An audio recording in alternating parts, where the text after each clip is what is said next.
안녕하세요. 네, 반갑습니다. 이 역사를 배우면은 이 오래된 역사일수록 그 역사에 대한 사료가 많이 부족한 것들을 볼 수가 있습니다. 그래서 뭐 한두 개의 이제 사료를 가지고 그런 역사가 있었음을 이야기를 하는 경우가 굉장히 많습니다. 그게 이제 오래될수록 더 그렇죠. 2000년 전에 일어난 사건이 정말로 일어난 사건인지를 알 수 있는 근거는 굉장히 많이 부족합니다. 그런 거에 비해서 2000년 전에 예루살렘의 한 무덤이, 그 로마 병정이 지키고 있었던 한 무덤의 문이 열리고 그 안에 누워있던 시체가 살아나서 사람들한테 보여진 그 사건은 수많은 기록들이 있고 많은 목격자가 있었으며 역사적으로도 가장 확실한 역사적인 사실입니다. 그 부활을 사도행전의 기록에 따르면 제자들이 전했던 것이고 또한 바울이 전 세계를 돌면서 그 부활을 전했습니다. 이게 약 2000년 전 오늘 일어났던 일입니다. 그래서 이제 우리가 이제 부활절이라고 이야기하는 날이 오늘인데, 이 부활절은 유대 그 성경의 기록에 따라서 이제 유대교의 안식일이 있고 그 다음에 안식일 그 유월절이 있고 유월절 무교절 다음 바로 안식일 다음 날인 일요일을 많은 기독교 교계에서 부활절로 지정을 하여서 기념을 하고 있습니다.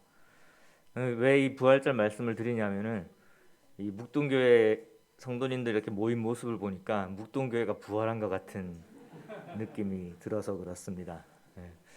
때마침 이렇게 성도님들이 많이 모일 수 있는 여건이 갖추어진 것도 주님께 감사를 드리면서 또한 우리가 전하는 것이 예수 그리스도의 부활이다라는 사실도 다시 한번 기억을 하는 그런 계기가 되었으면 좋겠습니다. 오늘은 고린도전서 2장 말씀을 함께 보도록 하겠습니다.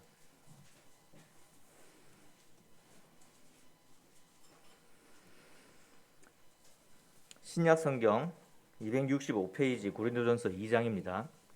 1절부터 제가 읽어드리도록 하겠습니다. 형제들아, 내가 너희에게 나아가 하나님의 증거를 전할 때에 말과 지혜의 아름다운 것으로 아니하였나니 내가 너희 중에서 예수 그리스도와 그가 십자가에 못 박히신 것 외에는 아무것도 알지 아니하기로 작정하였습니다. 내가 너희 가운데 거할 때에 약하고 두려워하고 심히 떨었노라. 내 말과 내 전도함이 설득력 있는 지혜의 말로 하지 아니하고 다만 성령의 나타나심과 능력으로 하여 너희 믿음이 사람의 지혜에 있지 아니하고 다만 하나님의 능력에 있게 하려 하였노라. 그러나 우리가 온전한 자들 중에서는 지혜를 말하노니 이는 이 세상의 지혜가 아니요 또 이 세상에서 없어질 통치자들의 지혜도 아니요 오직 은밀한 가운데 있는 하나님의 지혜를 말하는 것으로서 곧 감추어져 있던 것인데 하나님이 우리의 영광을 위하여 만세전에 미리 정하신 것이라. 이 지혜는 이 세대의 통치자들이 한 사람도 알지 못하였나니 만일 알았더라면 영광의 주를 십자가에 못 박지 아니하였으리라. 기록된 바 하나님이 자기를 사랑하는 자들을 위하여 예비하신 모든 것은 눈으로 보지 못하고 귀로 듣지 못하고 사람의 마음으로 생각하지도 못하였다 함과 같으니라. 오직 하나님이 성령으로 이것을 우리에게 보이셨으니 성령은 모든 것 곧 하나님의 깊은 것까지도 통달하시느니라. 사람의 일을 사람의 속에 있는 영 외에 누가 알리요 이와 같이 하나님의 일도 하나님의 영 외에는 아무도 알지 못하느니라. 우리가 세상의 영을 받지 아니하고 오직 하나님으로부터 온 영을 받았으니 이는 우리로 하여금 하나님께서 우리에게 은혜로 주신 것들을 알게 하려 하심이라. 우리가 이것을 말하거니와 사람의 지혜가 가르친 말로 아니하고 오직 성령께서 가르치신 것으로 하니 영적인 일은 영적인 것으로 분별하느니라. 육에 속한 사람은 하나님의 성령의 일들을 받지 아니하나니 이는 그것들이 그에게는 어리석게 보이며 또 그는 그것들을 알 수도 없나니 그러한 일은 영적으로 분별되기 때문이라.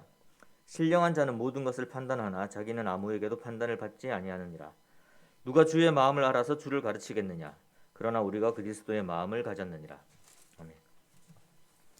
조금 긴 본문이긴 하지만 하나의 주제로 되어 있기 때문에 처음부터 쭉 읽어드렸습니다.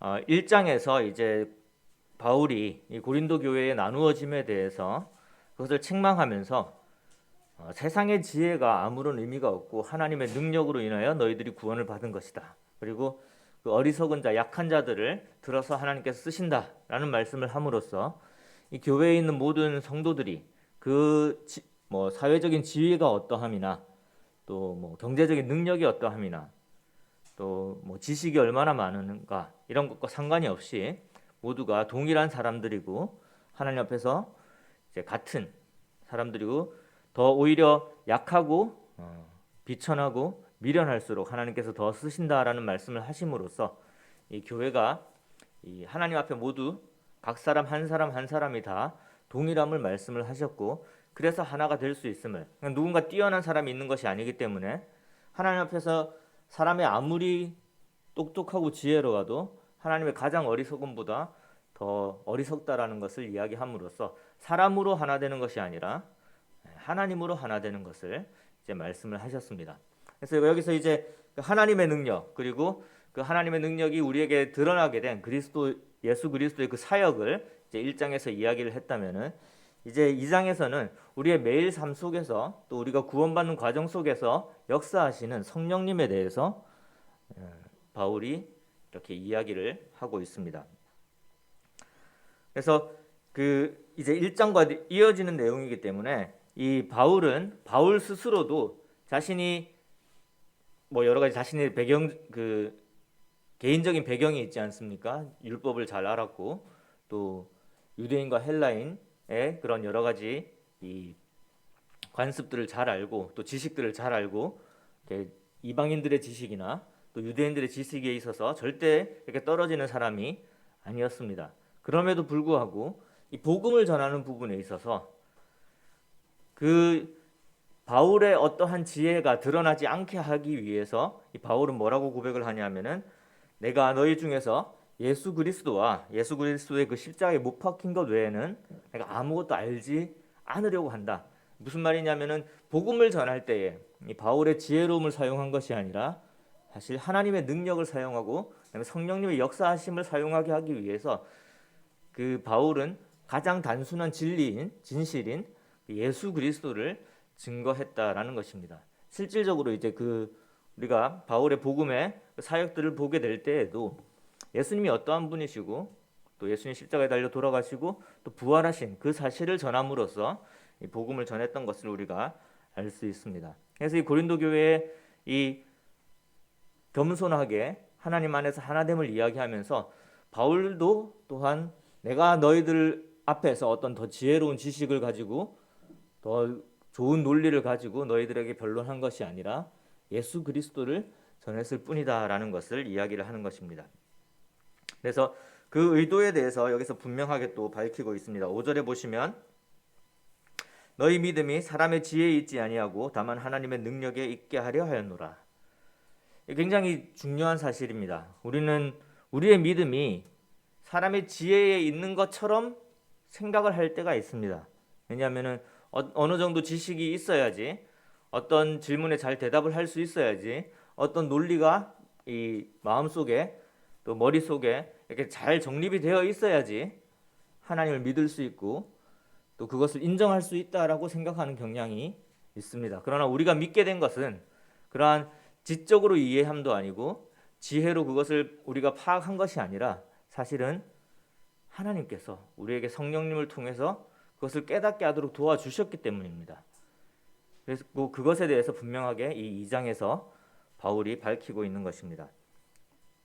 그래서 우리는 하나님의 능력과 그 하나님의 은혜에 온전히 의지하여서 우리의 믿음을 얻게 된 것이고 또 우리가 믿음을 지켜나가는 것, 또 신앙생활을 해나가는 것도 마찬가지로 우리의 지혜에 따라서 누군가의 지혜에 따라서 움직이는 것이 아니라 하나님의 말씀에 따라서 또 그 성령님께서 그 말씀을 깨닫게 함을 통해서 우리가 하나님의 뜻을 알게 되고 그 뜻을 지켜서 우리가 삶을 살아갈 수 있게 되는 것입니다. 이런 부분들을 이 고린도전서를 통해서도 쭉 배워 나가면은 그런 부분들을 이 바울이 이야기하고 있음을 발견해 나갈 수가 있습니다.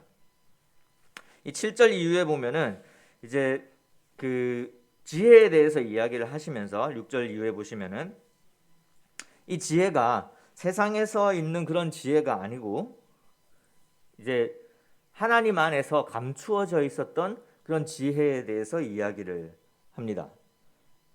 그러면 지금 여기서 이제 그 하나님 안에 감추어져 있던 지혜에 대해서 이렇게 감추어져 있었고 이제 우리에게는 드러나게 되는 이 지혜가 도대체 어떤 지혜냐라는 것에 대해서 분명하게 밝혀놓고 있지는 않습니다. 그런데 이 바울의 다른 기록들을 우리가 참고하게 된다면은 이 하나님 안에 영원전부터 감추어져 있었던 그 지혜가 어떤 것을 이야기하는지를 조금 발견할 수가 있을 것 같습니다. 말씀을 두 군데 정도 찾아보도록 하겠습니다. 에베소서 3장 9절에서 12절입니다. 고린도전서에서 조금 지나가시면은 고린도후서, 갈라디아서, 그다음에 에베소서가 나옵니다. 3장 9절에서 12절입니다. 신약성경 312페이지에 있습니다. 영원부터 만물을 창조하신 하나님 속에 감추어졌던 비밀의 경륜이 어떠한 것을 드러내게 하려 하심이라. 이는 이제 교회로 말미암아 하늘에 있는 통치자들과 권세들에게 하나님의 각종 지혜를 알게 하려 하심이니 곧 영원부터 우리 주 그리스도 예수 안에서 예정하신 뜻대로 하신 것이라. 그 지혜의 가장 핵심은 예수 그리스도입니다. 그리고 그 예수 그리스도가 어떠한 분이신지를 이 교회를 통해서 알리는 것이 하나님 안에서 비밀로 감추어져 있었다라고 이야기를 하는 것입니다. 이 에베소서의 말씀은 경륜적인 그 과정 속에서 하나님께서 교회의 모습을 지금 우리의 이 우주적인 교회, 하나님을 믿는, 예수님을 믿는 그리스도인들의 집합지인 이 교회에 대해서 구약 시대에는 감춰져 있었고 이제 신약 시대는 드러나서 이것이 이제 교회를 통해서 예수 그리스도를 전하게 된다라는 말씀으로 이렇게 이야기를 한 것이고요. 골로새서 1장을 보시겠습니다. 골로새서는 또 그 다음에 이제 빌립보서 다음에 골로새서가 있습니다. 1장 26절입니다.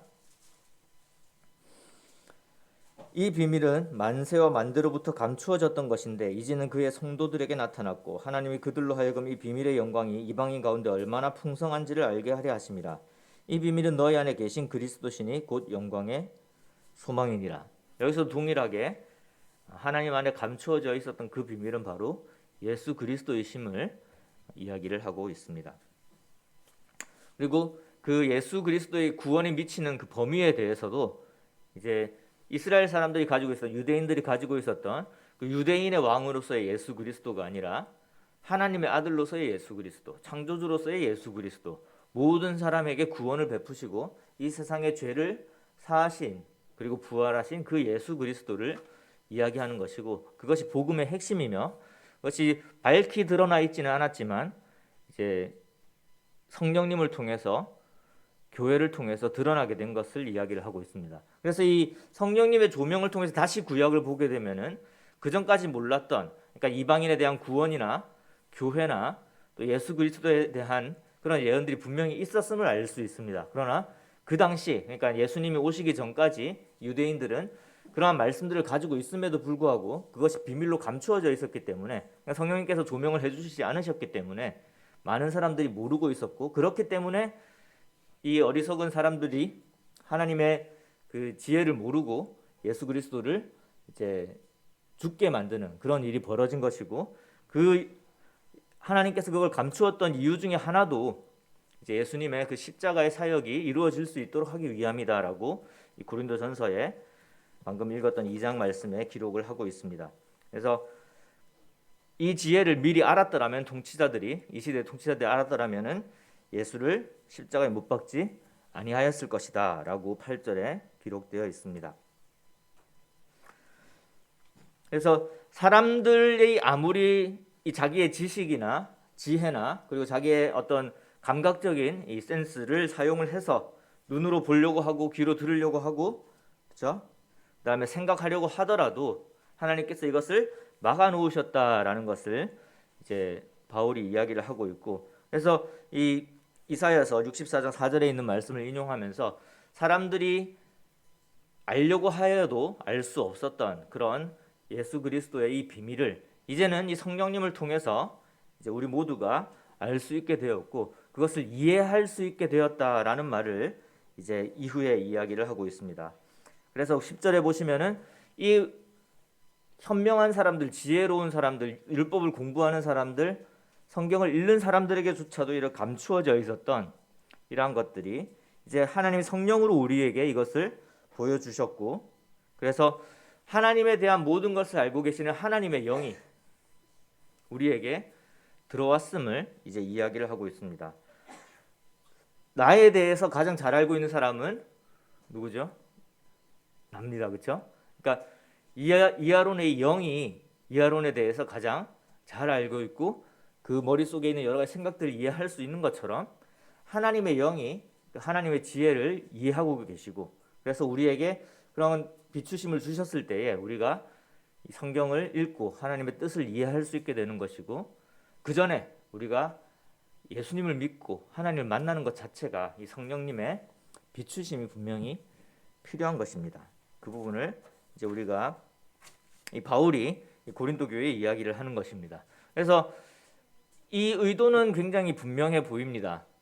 우리가 1장에서 이어지는 것처럼 어떤 사람의 지혜로운 말이나 그 사람의 지도력이나 그 사람의 어떤 특별한 논리, 그 사람의 어떤 특정한 가르침, 이런 것들을 따라서 사람들이 나누어질 것이 아니라 우리가 하나님께서 우리 모두에게 주신 그 성령님을 통해서 분명한 하나님의 진리를 깨닫게 해주셨기 때문에 우리가 어리석을지라도 하나님 안에서 하나님의 성령을 받아들였을 때에 그 성령님의 도우심과 그 성령님의 지혜로 우리가 하나님을 알고 또 하나님을 믿고 신앙생활을 해나갈 수 있음을 이야기를 하고 있습니다.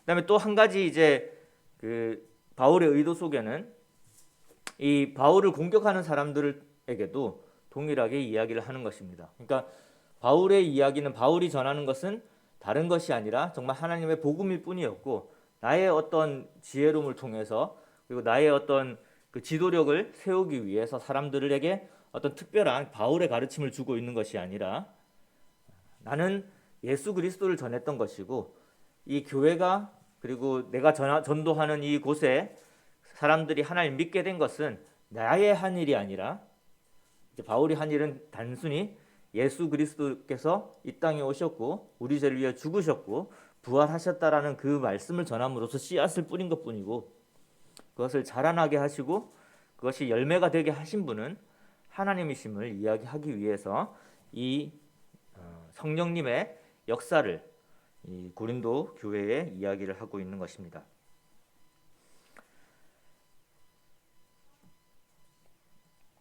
12절에 보시면 우리가 세상의 영을 받지 아니하고 오직 하나님으로부터 온 영을 받았으니 이는 우리로 하여금 하나님께서 우리에게 은혜로 주신 것들을 알게 하려 하십니다. 하나님께서 우리에게 은혜로 주신 것은 우리의 구원이고 또한 우리의 은사입니다. 그래서 우리 교회가 결국 하나님의 선물로 주어진 것임을 이야기를 하는 것이고, 그것이 우리가 교회 안에 들어가게 되는 것도 성령님의 역사하심임을 이야기를 합니다. 13절에 보시면은 사람의 지혜가 가르친 말로 아니하고 성령께서 가르친 것으로 하니 영적인 일은 영적인 것으로 분별한다라는 말씀이 있습니다. 그리고 14절에 보시면 뒤쪽에 보시면 그러한 일은 영적으로 분별되기 때문이라. 사람들에게 있어서 육신을 가진, 그러니까 성령님이 없는 사람에게 있어서 이 예수 그리스도의 복음이나 성경에 있는 그런 말씀들이 이렇게 너무나 어리석은 이야기로 보이고 겉도는 이야기로 보이고 받아들일 수 없는 이야기로 보이는 것은 그들에게 하나님의 영이 없기 때문이고, 영이 있는 사람들은 그 성경에 있는 이 예수 그리스도에 대한 약속이나 어떤 면에서 이 세상적인 어떤 지혜로 볼 때 어리석게 보일 수도 있는 것이고, 또 유대인적인 입장에서 그들이 이제 이 예언을 바라볼 때 그게 난해한 것일 수도 있는 거예요. 이게 좀 상충되는 개념이긴 한데, 어떤 사람이 굉장히 어리석게 보이는 이 이야기들, 또 어떤 사람이 너무나 난해하게 보이는 이 이야기들이 이제 성령님을 통해서 보여졌을 때에 이제 성령님을 통해서 이해되어질 수 있다라는 이야기를 하고 있는 것입니다. 그래서 이제 조금 그 단어의 이 해석에 있어서 조금 미묘한 차이가 있는데요. 무슨 말이냐면은 13절에 보시면 분별이라는 말이 나옵니다. 영적인 일은 영적인 것으로 분별한다라고 나오고, 그 다음에 14절에서도 그러한 일은 영적으로 분별되기 때문이다라고 나와 있습니다. 15절에 보시면은 신령한 자는 모든 것을 판단하나 자기는 아무에게도 판단을 받지 아니하느니라라는 말씀이 있습니다. 이게 이제 우리말의 번역에 앞에 두 개를 분별로 번역을 하고 마지막에 이 부분을 이제 판단이라고 번역을 했는데, 원어적으로 보면은 이 14절에 있는 분별과 15절에 있는 판단이 같은 원어로 되어 있고, 이제 13절에 있는 분별은 다른 의미로 되어 있습니다. 13절에 있는 이 영적인 일은 영적으로 분별한다라는 것은 아까 제가 말씀드렸다시피 성경에 나와 있는 이 하나님의 말씀들이 성령님을 통해서 이해되어진다라는 의미로 사용이 된 것입니다. 그러니까 성령이 없는 사람은 그걸 이해할 수 없고 성령이 있는 사람들은 그것을 이해할 수 있다라는 의미로 사용된 말입니다. 근데 이제 분별이라고 했는데, 이게 분별이라는 우리말의 의미를 잘 알면 굉장히 잘 번역이 된 것으로 이해할 수 있는데, 왜냐하면은 이제 하나님의 하신 말씀을 이렇게 원래의 하나님의 말씀과 우리의 이해 사이에서 일치시켜 준다라는 그런 쪽으로 이렇게 생각을 한다면은 분별이라는 말이 적절하게 사용된 것으로 보이고요. 그 다음에 14절에 보시면은 그 이제 육에 속한 사람들은 성령의 일을 받지 않고 어리석어 보이지만 알 수 없지만 이제 영적으로 분별된다라고 했었을 때 이 분별은 이 어떤 것이 맞는지 아닌지에 대한 이제 판단을 이야기를 합니다. 밑에 이제 판단으로 번역된 것과 같은 의미거든요.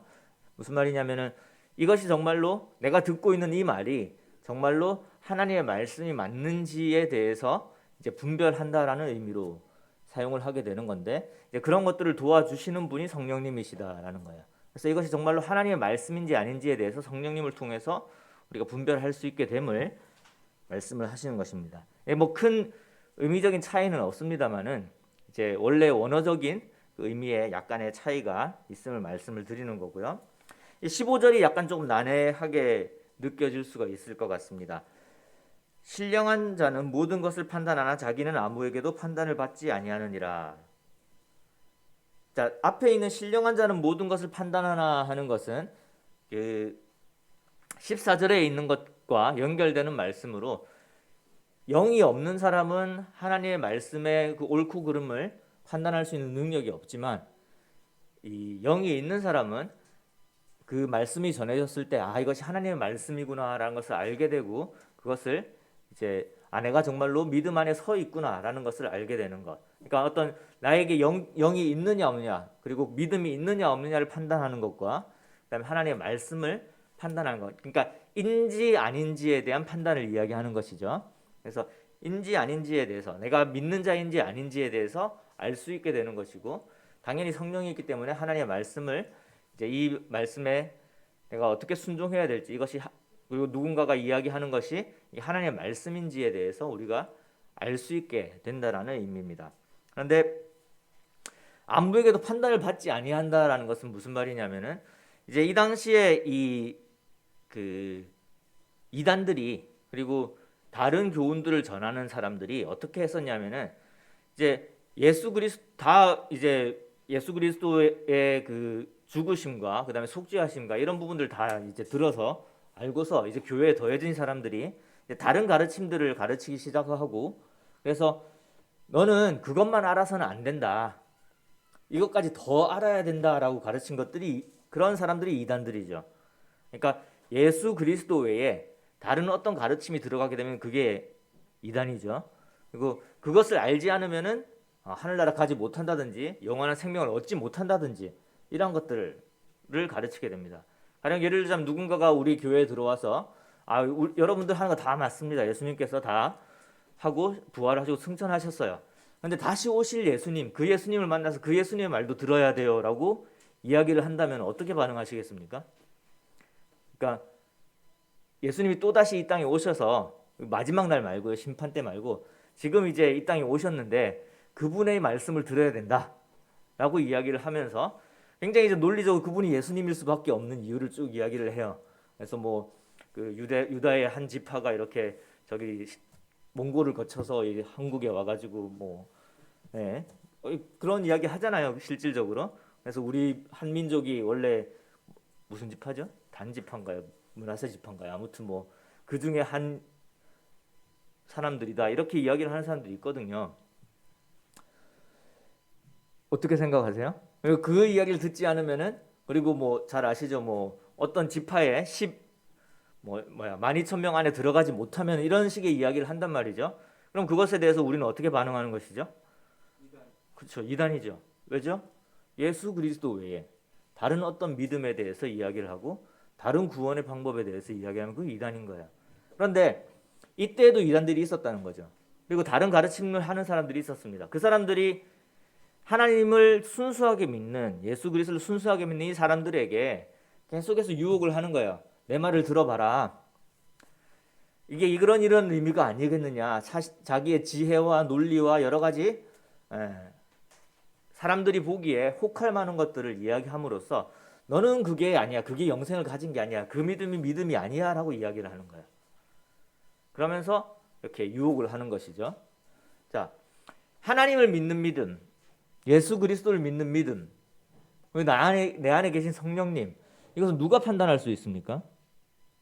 다시 묻겠습니다. 내가 구원을 받았는지 안 받았는지, 나에게 영생이 있는지 없는지, 내가 하나님의 자녀인지 아닌지에 대해서 누가 판단할 수가 있죠? 그렇죠. 하나님 판단하시는 거예요. 이 말씀을 따르면 성령님께서 판단하시는 겁니다. 성령님께서 판단하시는 거예요. 이게 법적인 검토를 거친 판단을 이야기하는 거거든요. 성령님께서 우리를 보시고 너는 예수 그리스도의 죄로 인해서 죄가 사해졌기 때문에 너는 깨끗한 사람이다. 의인이다. 법적으로. 그래서 너는 믿음이 있는 자고 하나님의 자녀다라고 말씀해 주시는 거예요. 성령님께서 판단하시는 거예요. 근데 많은 사람들이 어떻게 했다는 거죠? 너는 구원받은 사람이야? 아니야. 이걸 판단하는 거예요. 바울을 가리켜서 네가 정말 사도냐? 아니다. 네가 말하는 그 믿음, 그 복음만은 충분하지 않다라고 이야기를 했던 거죠. 그러니까 사람들이 그 이야기를 들었을 때 그 이야기가 말도 안 돼라고 이야기를 해야 되는데 참 이상하게도 사람들은 거기에 잘 넘어가요. 모임에 계시다가 믿음을 가지고 있는 분들이 이단에 빠지게 되는 경우를 보게 됩니다. 왜 그럴까요? 성령님에게 의존하지 않고 사람의 지혜에 의존하게 돼요. 성령님의 판단을 붙잡고 있는 것이 아니라 사람의 판단에 이제 귀를 기울였기 때문에 그런 거예요. 그래서 우리가 우리의 믿음을 생각할 때에 우리의 믿음에 대해서 그리고 우리가 하나님의 그 은사를 받아서 하나님을 위해 살아가는 그 과정 속에 있어서 나의 믿음 그리고 나의 은사 이걸 누가 분명하게 확인을 해주시느냐는 거예요. 하나님이세요. 우리는 성령님을 통해서 물어봐요. 내 안에 성령님이 계시는 것을 확인을 해야 되는 거예요. 그러니까 하나님의 말씀 붙들 때에 하나님의 말씀을 읽을 때에 그리고 하나님의 말씀을 들었을 때에 하나님께서 나에게 말씀하시는 것이 들려지고 그것이 나에게 필요한 것임을 알려주시고 그것을 통해서 내가 살아가도록 인도해 주시는 그 성령님을 통해서 우리는 알게 되는 거예요. 그래서 내가 하나님의 자녀임을 알게 되는 것이고 그래서 내가 하나님의 믿음의 삶을 살게 되는 것입니다. 어떤 사람의 지혜로운 말에 넘어가서 하는 것이 아니라 내가 그것을 분명하게 완벽하게 이해해서 내가 지혜로워서 하나님을 믿고 있는 것이 아니라 성령님께서 우리에게 비춰주셨기 때문에 그런 거예요.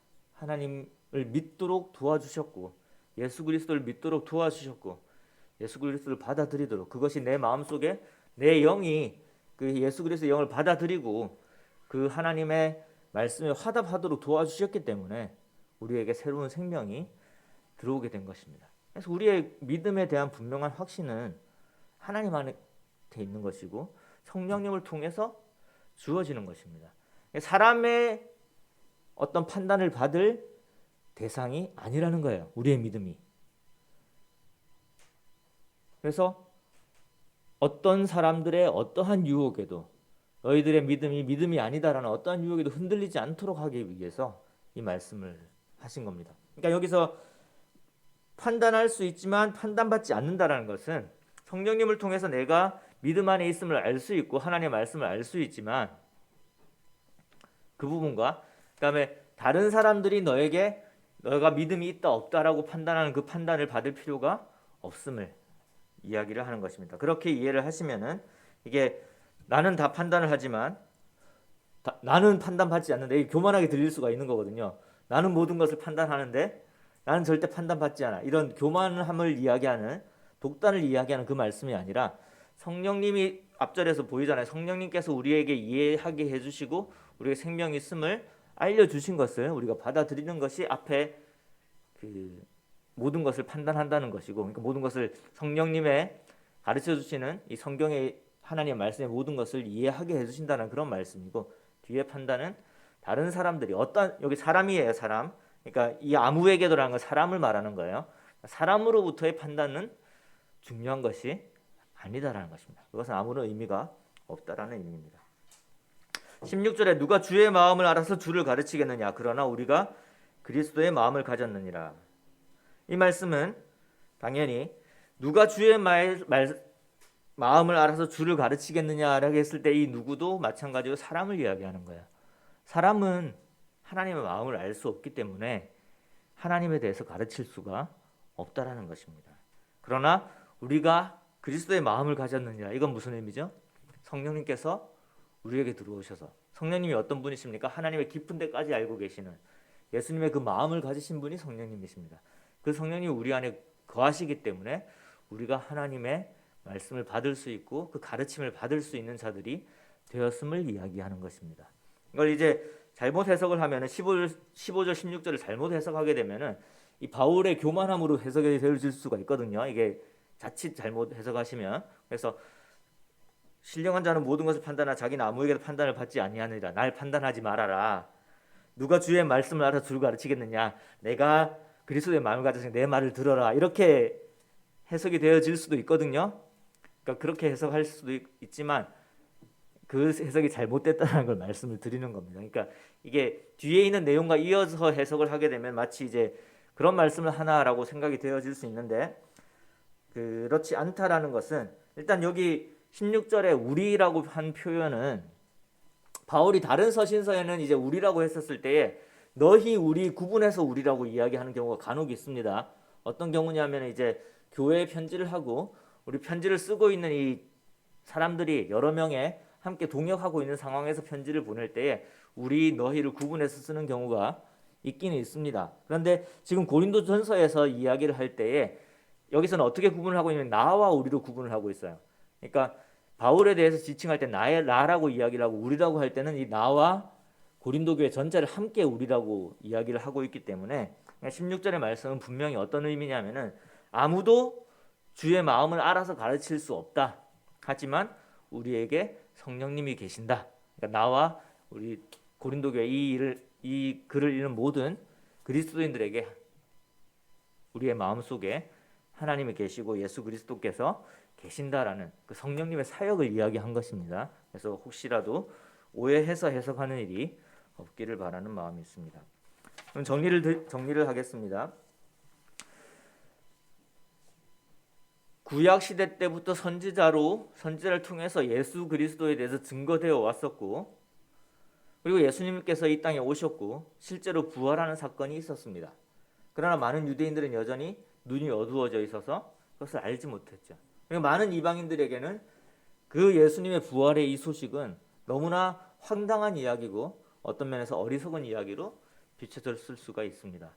그러나 성령님께서 우리의 마음속에 들어오셨을 때에는 그 이해할 수 없는 이야기, 감추어졌던 이야기, 또는 어리석어 보이던 그 이야기가 하나님의 지혜였으며 하나님의 놀라운 비밀 속에 감춰져 있었던 그런 하나님의 놀라운 은혜였다라는 것을 우리는 깨닫게 되는 것이고, 그래서 우리가 그 하나님을 우리의 창조주로, 예수 그리스도를 하나님의 아들로, 그리고 살아계신 하나님의 아들로 우리가 받아들이게 되는 것입니다. 그래서 우리에게 영생이 오게 된 것이고 우리가 하나님의 자녀가 된 것입니다.